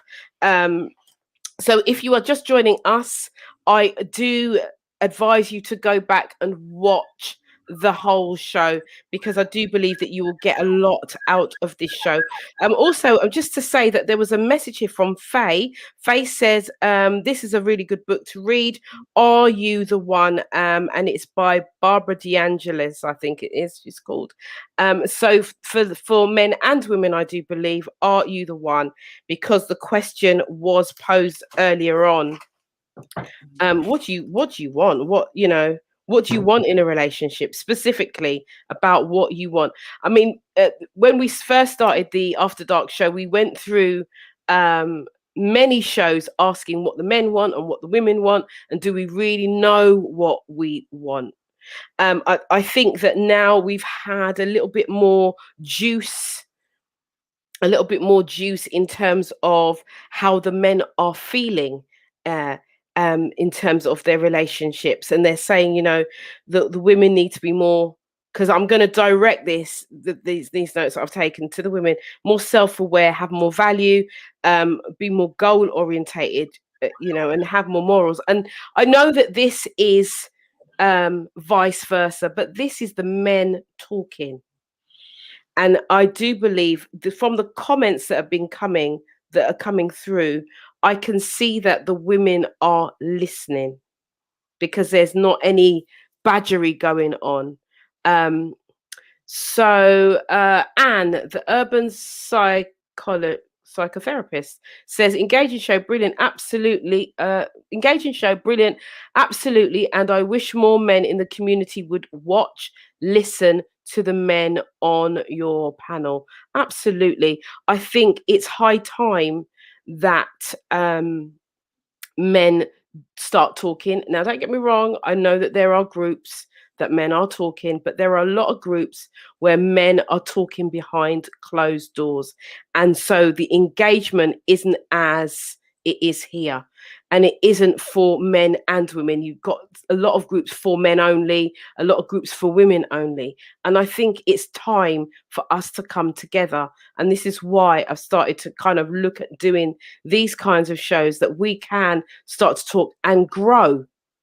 Because if men are just talking to men, yes, it works, it's got its place, but actually communicate, unless it's man and man and man and man, and then what, man and man, then yeah, that will work nicely. But we have to come together as well. There has to be a coming together of both men and women, so that we can create an understanding. Because our relationships, when I look back, and I'll say this, when I look back over the years of where our parents came, the dynamics of relationships were very different. They were more supportive of each other. Whether they were happy with each other or not, some came on from the Caribbean and then sent for the other that was left in the Caribbean, and then they came over and they raised their family, brought their homes, blah, blah, blah. Something has changed and shifted in our relationships in terms of maybe first generation British people. I'm just throwing that out because I do believe that that's got something to do with it. Our parents dealt with each other differently. So, so guys, I'm just interjecting. There was a message from a Kerry Lee, but it was so long ago. It was quite earlier on, but it was quite a good question that she had, but I cannot find it for the life of me. When the men were talking, I was looking for it and I couldn't find it, from a Kerry Lee. So I'm going to go back to Tony Crossbody. Yeah, so can I pick up on that point that you made there, talking about men not willing to speak publicly? Mm-hmm. I think that one of the weaknesses that men have is that they put women on the pedestal too much, and they're fearful of women. I think a lot of men live for the approval and the validation of women. So they're fearful of critiquing them, even in the slightest manner, for fear of themselves being criticized. And that creates fear in them from wanting to speak up. And I think some of the reasons as to why men join men's groups is because they feel that in male groups you're not going to get that pushback, like you said, the badgering, right? Which men just don't like that. They don't want that. So we have a problem where there is that sort of fear from that, don't say this, don't say that. She might get offended, or she might tell you about yourself because you're critiquing her. And I think a lot of men live with that. Some men can't even critique their own daughters because of being fearful of how their daughter might react. And I think this is the problem. I think that a lot of us need to kind of get rid of that fear and just say what we think and forget about whether anybody approves of our comment. As long as we're speaking our truth respectfully, we need to let our feelings known, because if you don't, then how are women going to know? Right? How are they going to know? So my thing is, I don't pedestalize women. I respect them. I don't worship them. I don't call them goddess. I don't call them queen. They're a woman. I'm a man. That's it. Right? We're both flawed. We've both got things to work on, and what we need to do is come together and have a conversation. Tell me about myself. I'm happy to hear it. I will listen, and let me tell you about yourself, and let's see where we can basically meet. Right? Let's see whether or not there's any latitude for change, and let's put forward a plan where we can both go forward together. But don't have me worshiping you. Don't ask me for reverence. Don't ask me to put you over me as the man. I won't do that. So I think that men need to sort of just get over that thing that you need women to make you feel good about yourself. That if a woman says you're great and you're wonderful, then all of a sudden you feel on top of the world. No, you should always be feeling on top of the world within yourself, right? Give yourself that validation and then speak your truth. And as long as it's respectful, right? Don't worry about what people are going to say, because at the end of the day, we'll at least respect you for voicing your opinion.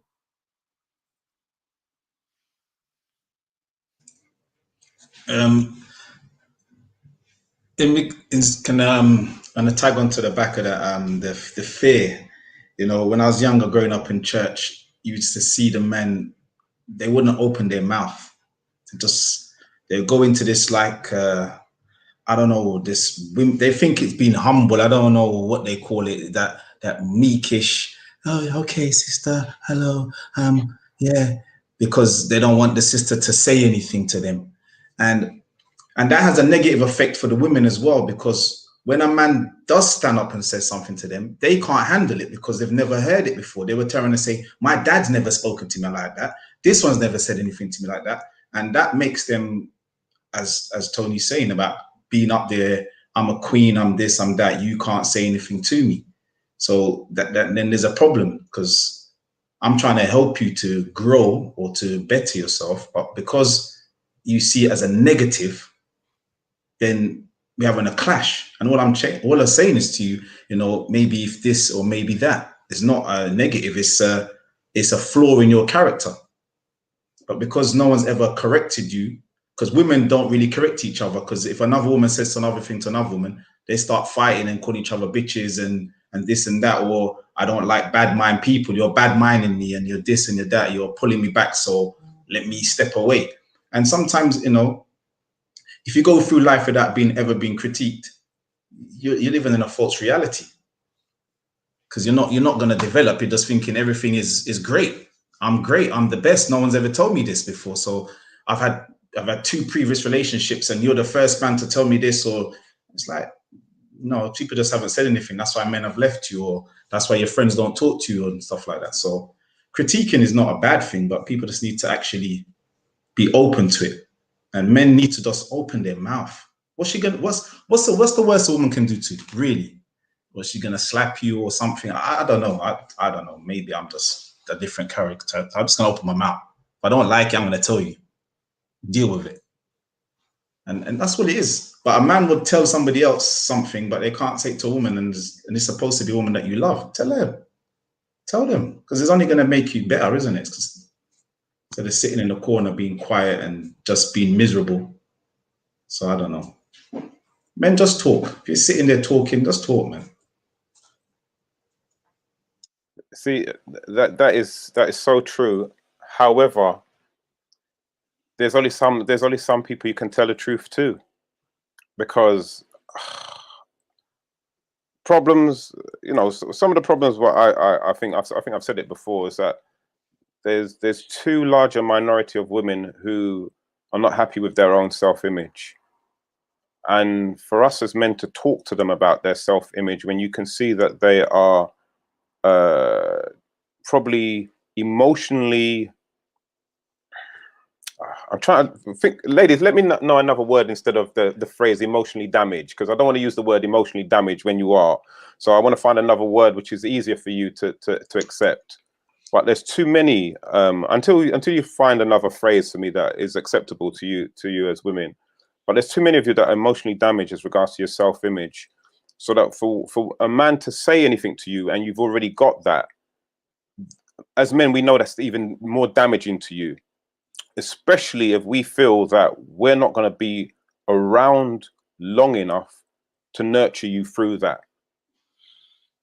It's like, I'm going to leave this for some else, for some next man to deal with, because the level of self-hate that you've got for yourself through your own image, or the lack of being happy in your own image and reflection, I don't want any part of this anymore, and I'm leaving. So, and it's being passed down to our daughters as well, man. And you know, I've said it. The last thing is that there's too many of our women and our daughters who are not happy to walk through the front door with their natural face, with their natural hair, and you're fooling yourselves. You know, you're saying that you're giving your hair a rest, but your hair's never seen natural sunlight or daylight or fresh air for 5 years. That's not a rest. That's not a rest. I've got brethren who've gone into prison and come out. They've done 3 years and your hair's doing 5. That's not a rest. That's a prison sentence. Again, some of you can't leave your house without makeup. And then you've attracted a man.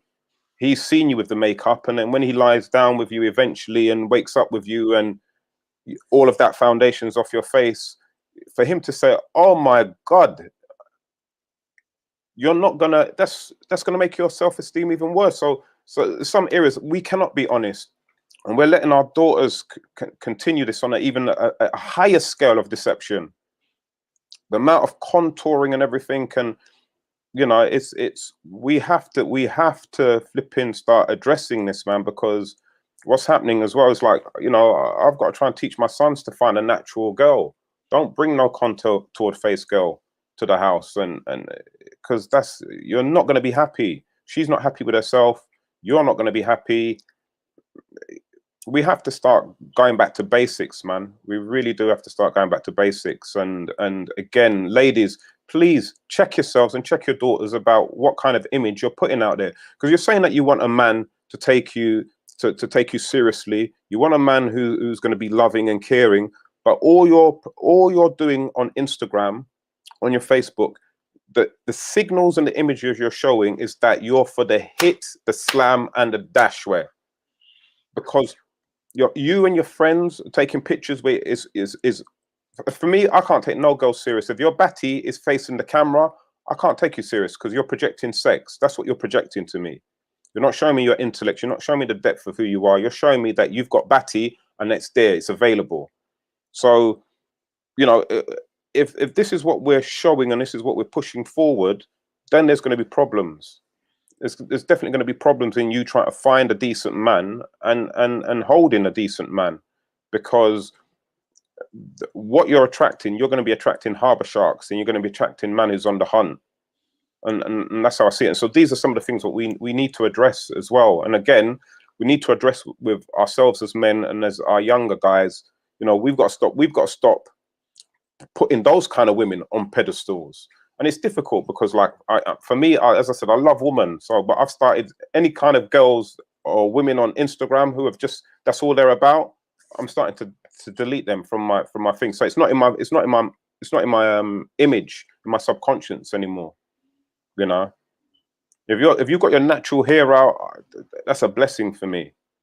And I think that's what we've got to start being real with who we are and going back. I don't know how we've moved from the 70s where we've had our afros out and being proud to where now the hair don't get seen at all.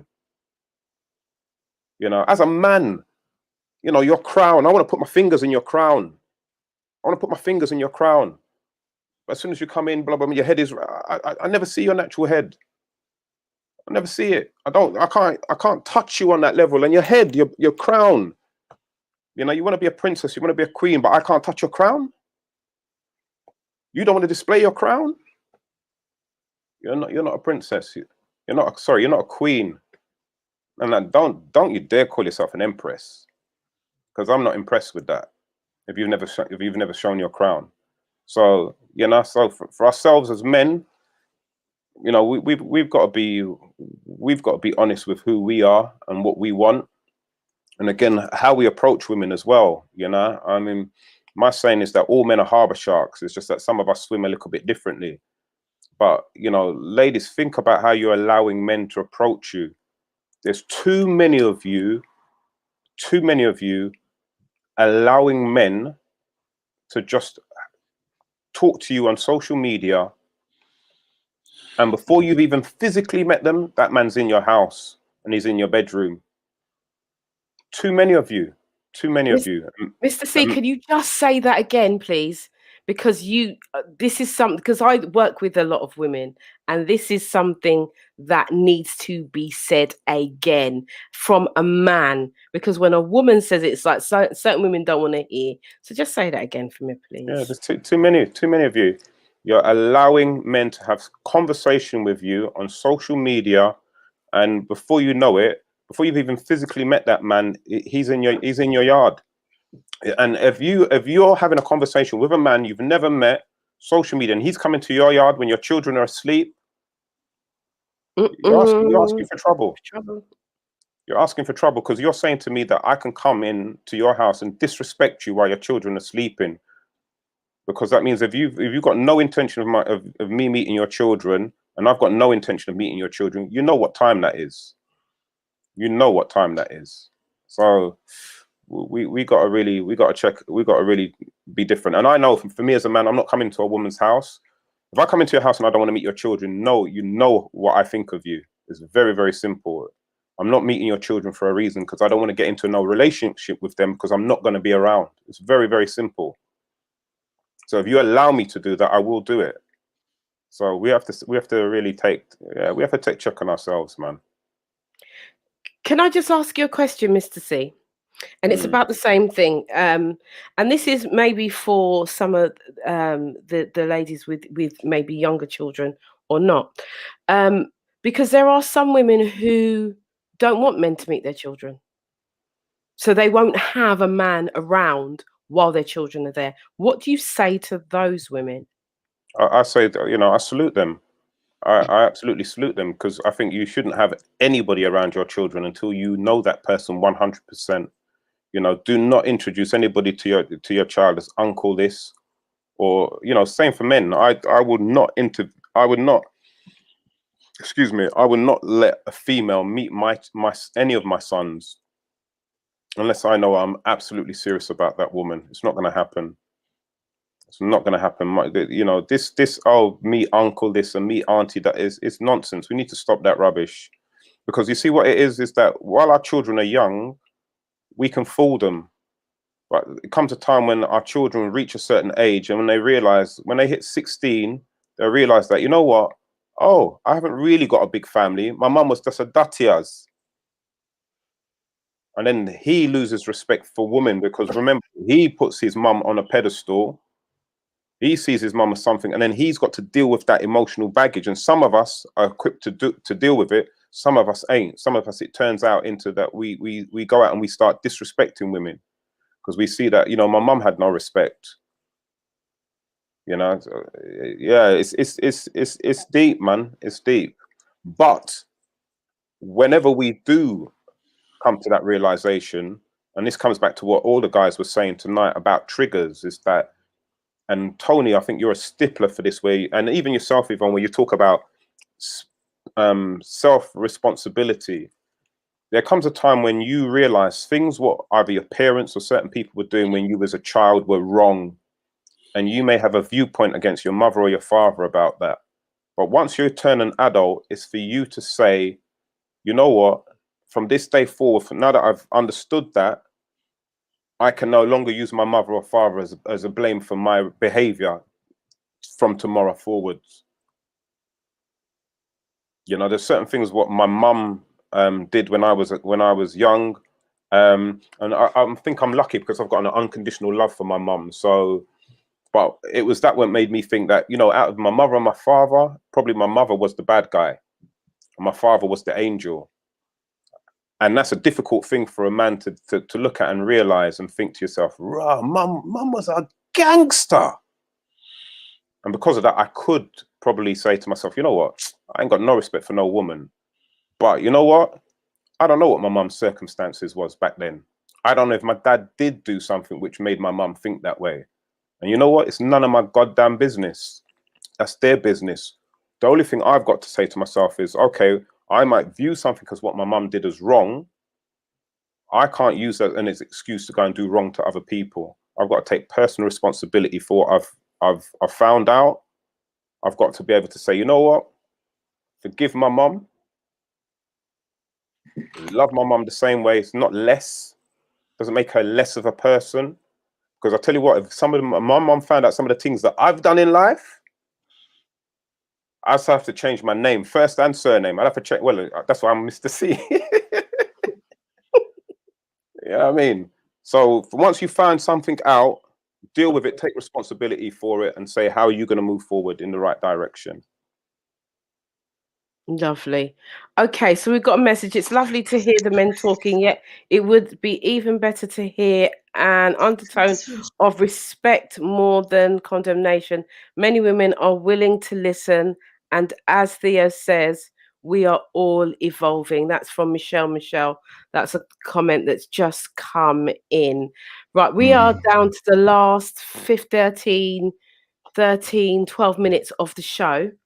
If you want to respond to that question, you can. But what I want you to do, and what I would like you to do, you see me, I changed my language to what I would like you to do, is give us a brief kind of few minutes of a takeaway that you got from the show, or something that the viewers can take away, a thinking point of how we are resolving the hidden issues in our relationships.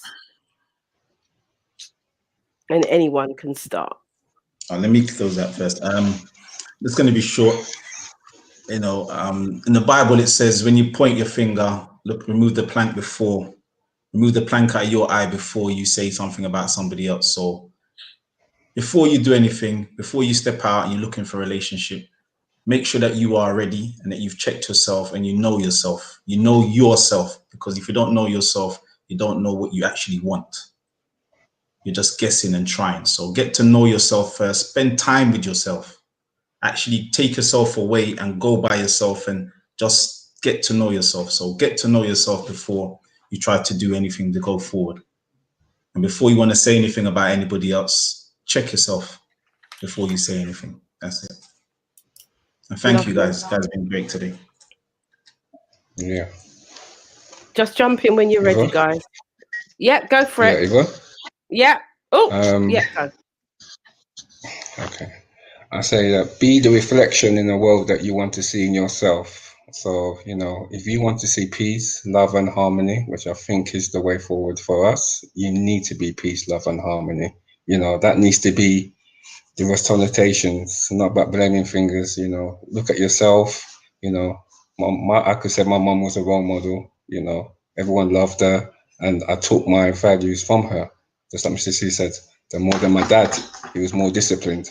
Yeah, I could model my values around both parents, but I've took that from my mom and modeled that. You know, so peace, love, and harmony is my ethos. Most people know me. That's what I am. I'm a humble, easygoing guy. It's taken me time to evolve to get there. And that's what I will say. Patience is the key, as somebody put in the chat. Take that time to know what is in your heart and know your true DNA and look to have a knowledge and history of yourself. I think is very important for your relationship and your community presence in your community. Yeah, I just want to say just before Tony speaks that for the ladies in the chat who still want to classify Tony as misogynistic, you have no idea of the comprehension of the love that this man has for his people, and especially the black woman in general. He doesn't talk about this thing from a place of pain. He talks from a place of love. And I'm hoping that one day you'll be able to get to that level where you can appreciate all what he's saying and reasons why he says the things he says.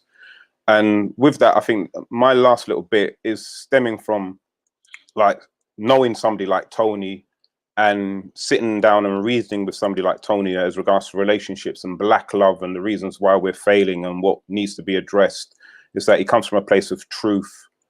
And I think my last thing is that I'll give you this bit of advice. This is how I look at it when it comes to relationships. If you enter a relationship from a place of love, total love and respect and affection, and be honest with that person, and no matter what happens, unless it's a direct violation, i.e., you know, it's a murder, it's an abuse, it's physical violence, XYZ, anything else under that abomination kind of 10 commandments thing, that will, no matter what happens, when you leave that person, you leave them with the same energy of love that you did in the beginning. No matter what, even if, you know, they cheated on you with your brother, your sister, you say, you know what, I came into this relationship with love, and that's how I'm going to leave you, with love, and step back out of it with that same feeling that you entered it into it with, and you're going to be all right, because the universe has got you. There's better waiting for you around the corner, and I'm a testimony to that. So enter it with love, leave it with love, the same energy, and you'll be all right. Yeah.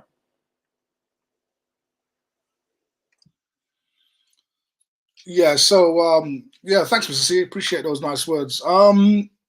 Look, I look at this as a doctor looking at a patient, right? The patient is sick. What is sick? Black love is sick, right? Numerous amounts of women are on their own. Some of them are in their 50s, facing their 60s on their own. Haven't seen a man for years, haven't heard I love you, haven't been touched, haven't had any companionship. This is a sick patient, right? If you're a doctor looking at a sick patient, the first thing you've got to do is look at the case notes. Look at the history of this patient. How did this patient get so sick? What are some of the things this patient has done to become sick, and what can we do to change that? What medication do they need? What do they need to change their diet? This has come from somewhere. I've pointed out that this has been 50, 60 years in the making of social engineering, which we've picked up, both men and women, to our own destruction. Unfortunately, our children are now picking this up, and our grandchildren are now seeing it. So this is a major crisis for the Black nation. It doesn't matter where you go, UK, Europe, is in the States, we're all having the same issue. So sometimes, obviously, we need to speak the truth. Sometimes the truth is not palatable, but we need to take personal responsibility for what we're doing. So as the gentlemen have said this evening, it starts from yourself. And if I could sort of say anything about what we could do, is actually look at your relationship CV, and just in the privacy of your own home, write them down. Write down what attracted you to this person. Why did you stay with them after things were going wrong? And then start looking at yourself. There are probably some weaknesses within your emotions that need to be fixed. Work on them. Do the work. Try and be a better person than you were. And then when you enter your next relationship, you'll have that much more awareness, and you'll know whether or not the stuff that you've been doing has been working for you. And that's what it takes. It takes that honesty, without fear. Don't be fearful of telling someone what you want, what you expect out of a relationship. Have your goals and see whether the person's goals align with yours. Check their values. Are your values the same as their values? If not, should you still be going out with them because they're good looking? Because she's got a great figure? Because he's got money? No, maybe not. Maybe you need to back off and have some respect for your own values and for yourself. So it starts, as a gentleman said, with you, right? Understand that it's with you. And once you do that, I think you'll have greater success. Even if you were single, you'll be a better person for it, because you'll improve in your interpersonal relationships with others. That can only make you a better person. Thank you so much. Well, first of all, before we, because we're near the end of the show, but before I give my closing comments, I want to thank you, gentlemen, for being on this show.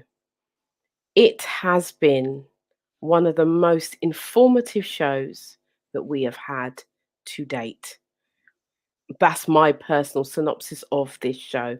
Open honesty, frankness, and this is what we need. So I want to thank you all from the bottom of my heart for your honesty, for your care, for your love of our community, and for our women. Now, I don't think that anybody has said anything really, personal things, the way personal people deal with women, what have you not, with relationships. That's down to the individual. We are not going to be compatible with everybody. So I feel that we have gleaned some information today. If the women are listening, they would have gleaned a lot, and they would have found out things that they like and some things that they don't. When you eat a piece of chicken, you don't eat the bone. You eat the chicken and you leave the bone behind. What is not beneficial to you, you leave it behind. But I do want to challenge our listeners tonight. I really want to challenge you to write a relationship CV. I really do, because I think you will find things in that you never knew was there. Because I do believe that a lot of people, a lot of us, don't actually know who we are at our core. We have an idea, but we don't actually know. And it's a discovery thing. It's a thing that we discover as we go along, as we're learning. But I'm just being honest. I don't, and I take it from clients that I work with.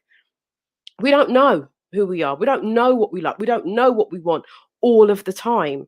And so these kind of practices, is making a list. It might seem tedious, but it will tell you something about yourself that you need to know. I don't need to know it. The men don't need to know it, but you need to know it. The women, and it's vice versa. It goes for the men and the women. So I'm challenging you. Yeah. I'm challenging you, because I'm trying to not look at the comments and saying about the bone and people chewing bones and all kinds of stuff. Yeah. Most people don't chew bones, right? There's some of you that do, but there's some of us that don't chew the bone. All right. So back to my point. I think that this has been one of the most informative shows, as I've said in the beginning. And Sorry, I just want to say that the ladies are not chewing the bone. That's why you're single. Mr. C, Mr. C, Mr. C. All right, we're not Mr. saying C, anything. someone's laughing in his agreement to his comment as well in the background. So go on with that comment. Oh dear. Only you, right at the Bite end of it, the show. bite it, crunch it, bite it, crunch it. She don't want to do Not that. too much biting, not too much Not too biting, much Mr. biting. C. Not too much biting. You see where it gone now. You see where it go. You see where the conversation has gone. All right, let's bring it back. Let's bring it back. Okay, so guys, know to thine own self be true. Know yourself. This is one of the key things that I picked up today. We had the analogy of meat having maturity, emotional connection, affection, and being able to teach in terms of your relationship. That was a big thing from Mr. C. And also to be able to be taught as well. To be teachable, which is something we all need to do. Be specific about what you want. Be self-aware. Know your values, your goals, and your morals. And if you do meet somebody that has a difference, then you know from the get-go that that person is not the right person for you to be in a relationship. And I really want to just say this to the women, because sometimes we like to throw things, oh, we did this and oh, we did that and oh, we did the other. But a lot of the time, I'm just going to say this, women are intuitive.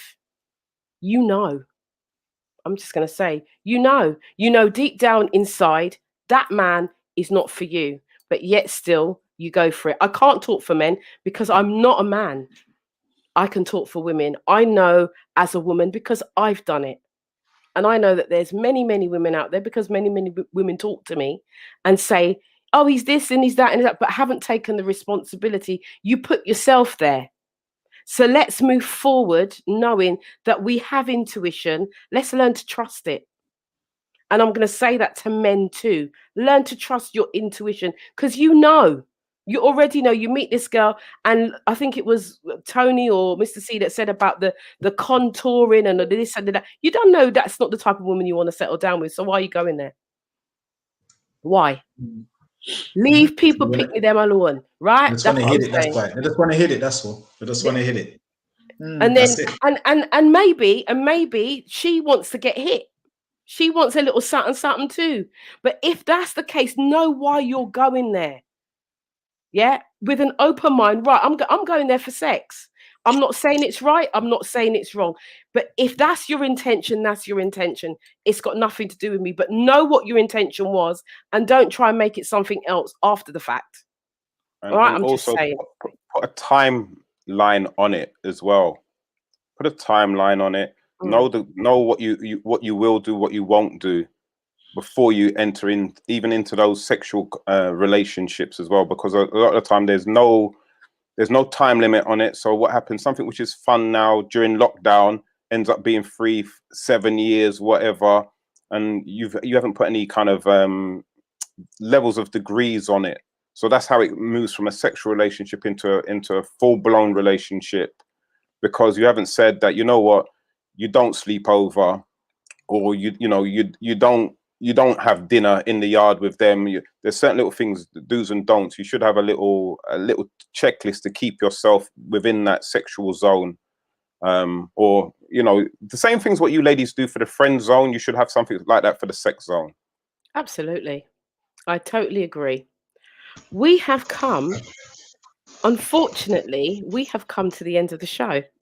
And like I say, this has been for me, one of the most informative shows that we've had to date. So I just want to say before we go that next week we have an all-female panel, and we're still talking about the hidden issues, but we're talking about it from a female perspective. So guys, I do want you to be listening in, keyboard warriors at the ready, as I say all the time. And then we have the following week is the After Dark anniversary. It's our birthday, our first birthday. We've been doing this show for a year. And so we're going to be looking back at some of the previous shows that we've done throughout the year. And we will also be having our party, our fundraising party. So please, please, please, please, you know, ladies and gentlemen, I know you're here every week, but please do join us for the After Dark party, which will be on the Saturday, the 10th of April. And we have live PAs, we have raffle, we have music, we have all these different DJs. It's going to be a really, really nice night. And it'll be a night where we can all connect on a social kind of basis rather than the talking. We can have some music and have a bit of fun. So that's what's coming up. So do remember to join us next week for the all-female panel. We're talking the hidden issues of relationships. And before you go, I'm going to say this. I will be inviting these men back for another show. Definitely. I actually would like to bring the men and the women together to have a conversation on a platform about this. Once we've heard the women's point of view and we've heard the men's point of view, I want us to come together and have a conversation to seal this in moving forward. So I would be saying tools, tips, strategies of how we move forward. That's what you'll be coming back to deliver. So I just want to know if you guys would be, I know Theo is our regular panel member anyway. So I'm just going to ask Mr. C, Tony, Crossbody and Gordon, if you would be willing to come back and do another show with us at a later date. Definitely. Yeah, sure. Fantastic. Yes. Brilliant. Like I say, this is a learning platform. We're here to learn. We're here to advance our relationships. I'm tired of us being at loggerheads. I'm sick of it. I'm absolutely sick of it. And hearing men cussing women and women cussing men. It's time for a change, and the time is now. So thank you so much, ladies and gentlemen. Thank you for being here. Guys, I love you. Thank you so much for being here. Those of you on Facebook, those of you who are on YouTube, please do remember to join us back here Tuesday at 10 till midnight for the After Dark show. Be blessed, stay safe, and you know what? Be loving in your relationships, yeah? And watch your tone of voice. Ciao. Take care. Bye. Good night. Thank you all for tuning in. God bless you. Thank you for having us, Yvonne. God bless. You're very, very welcome. Thank you, Yvonne. Thank you, people. Beautiful experience. First time. Good job. Did a good job, Gordon, man. Yeah. Thank you, sir. Thank you, Mr. C. You know how it go. You ready? You got me running. Shake it, shake it, shake it.